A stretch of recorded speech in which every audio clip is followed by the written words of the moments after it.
Einsteinian insanity. What's insanity? Trying to do the same thing again and expecting different results.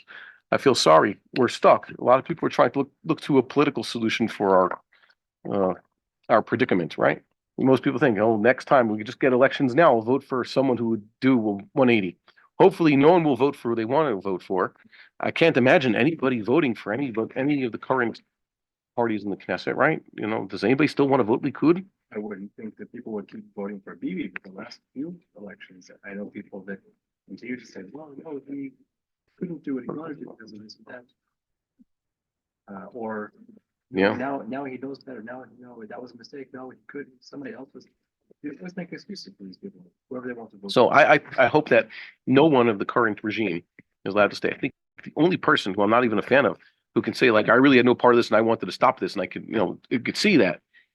For example, does anybody believe that Lapid or anybody to his left would have done better, would have prevented this from happening?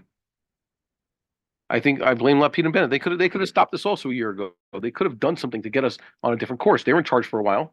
They didn't. And I don't think anybody to the left would have had anything. That's the whole point. That which people took this the hardest? None of them were trying to stop Oslo. Yeah. None of them tried to reverse Oslo. Yeah. And who are the people who took this the worst? The people living around Gaza, right? Those people vote left. They were leftists, so now they've learned their lesson, right? Well, a lot of them did. A lot of them have. Some haven't. So I'm wondering, is the people still haven't learned their lessons? So obviously, I hope do something different already. Just throw it all out. I said the only person who could survive this is Lieberman, who can say, like, I was a hawk and I wanted to be, but I haven't been involved in actual government for a while. He's maybe, if you like him, if you're Russian, so maybe. So yeah, so I bring it up. So Feiglin, who perhaps is right, and I know many people who admire what he has to say, and I myself was a supporter, 10 years ago.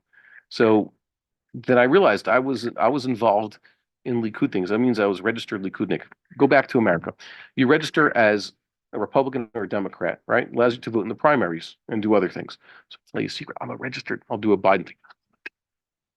Okay, I'm still a registered Democrat for practical purposes. And I'm not, everything the Republicans do is great. Everything the Democrats do is great. I consider myself pretty neutral and don't want to talk about politics, right? But I registered as a Likudnik. And I thought that, yeah, at the time, whatever the Feiglins are trying to do was, that works with the Likud. But I realized after voting in the primaries how it was rigged. So I wrote about this. It was 10 years ago this year. Yeah, so whatever, I gave up. And not only that, it's worse because here you have to pay to be part of the party. In America, it's free. So it's no skin off your back. So yeah, I gave up right away. And then he came up with the Zehut thing.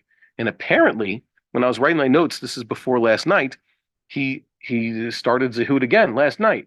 Keep telling me, work within Likud. No, I can't. So I'll start Zehut. Oh, that doesn't work. Go back to Likud. But now he's made apparently, and this hasn't hit the news at all because no one cares.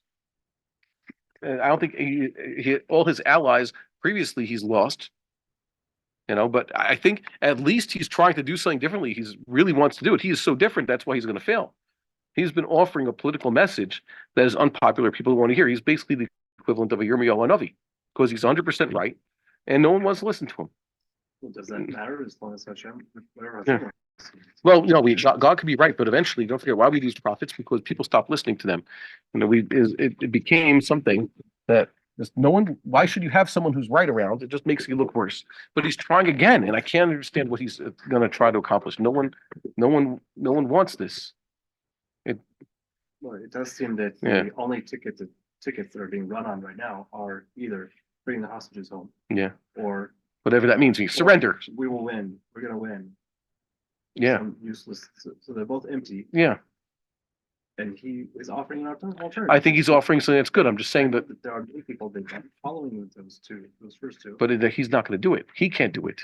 He tried this already. He can't do it. It's the same exact party. I think all I saw him in front of a sign saying Zehut. Like, we're going to do it again. It didn't work. Like, buddy, you keep running around back and forth. I understand his desperation, but not going to work.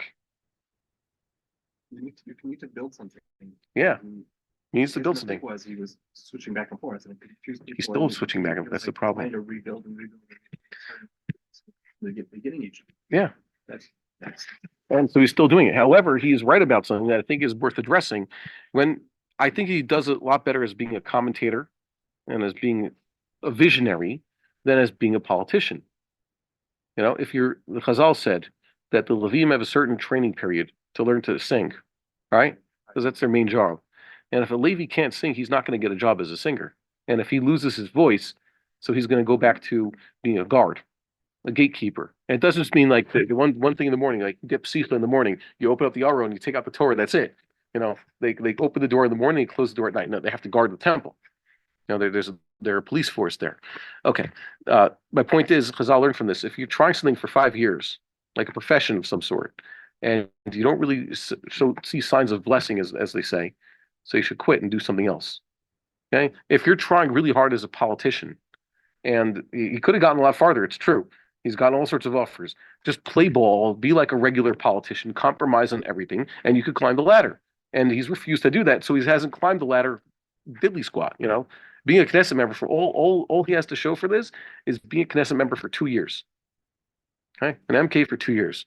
He didn't even get ever even when he was arranged to be a minister, that didn't work out. Okay, maybe you should take this as a sign from God. Do what you're successful at, and that's being a commentator and an educator about these things. He does a lot better job speaking about this if he could find the right person to put as the dynamic face of his party, which he hasn't found. Okay, I'm not personally know him. I meet him all the time, but it's not like we're buddies and we sit down and talk.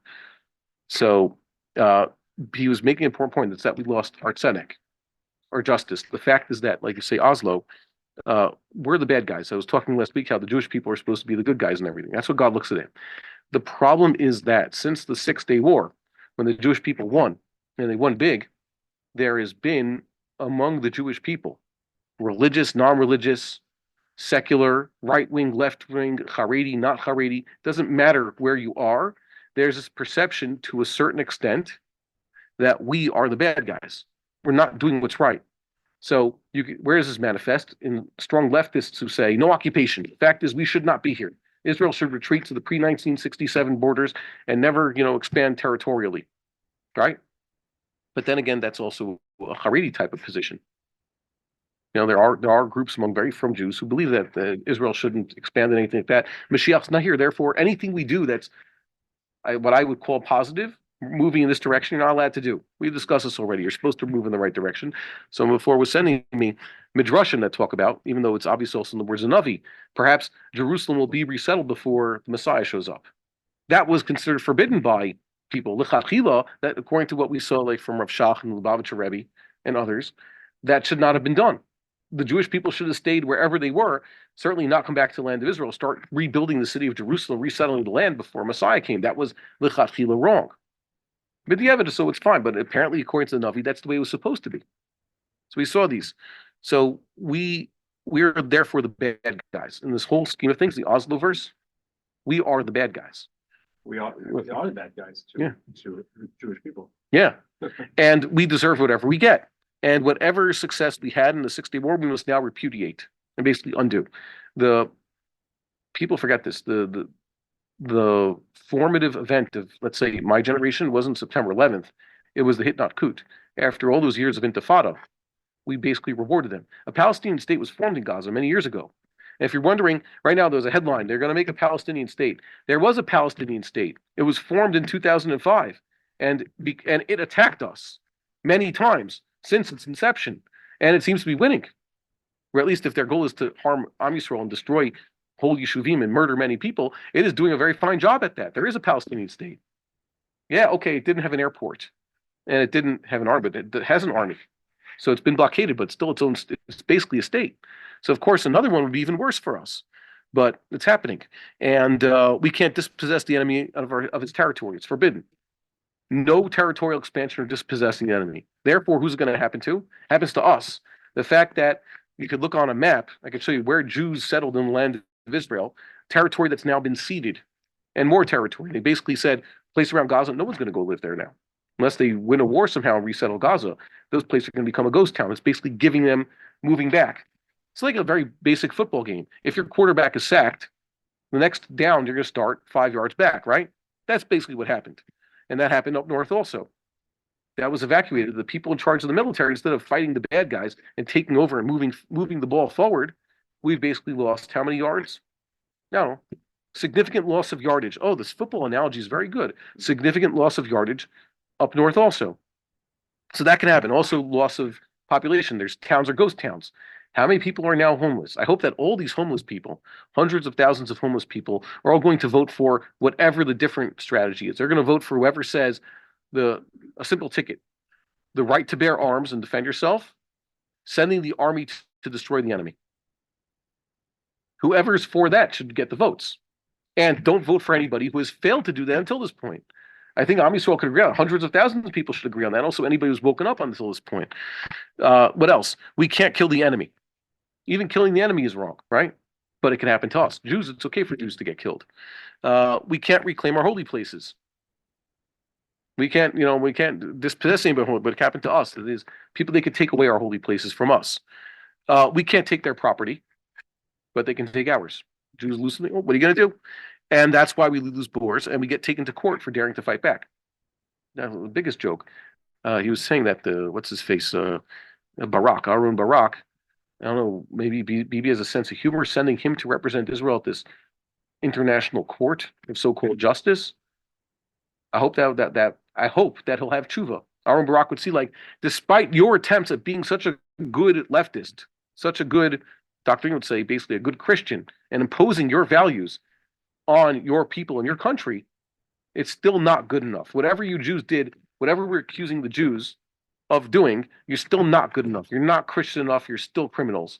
I hope he'll repent now for all these crimes against us and God and his people after having to defend himself from this. Okay, so it's a problem. So I hope, like I said, I hope they change direction. I don't know who's working with Feiglin now. It'll work. Basically, Am Yisrael, what we need is choose the one that God has chosen. That's basically what you have to do. And I hope that there's a political solution, because political solutions could work. Sometimes things could come of politics. You know, sometimes, you know, when the American, we just talked about this, the American Revolution, people got their rights. Unfortunately, it was a war, but eventually, like they formed something that worked and led to the most economically successful and peaceful period, after a few bumps and starts, obviously. America, let's say if you just measure things in dollars, economic prosperity and technological progress, right? And happiness, and good for the Jews also, was America, most in history.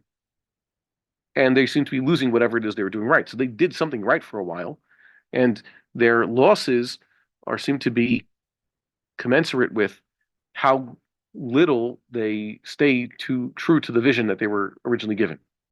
We would like to encourage our viewers to share these videos with friends and send in your responses. If you would like to obtain Birkon Nusach Eretz Yisrael or invite the rabbi for a speaking engagement, please email us at office@machonshilo.org.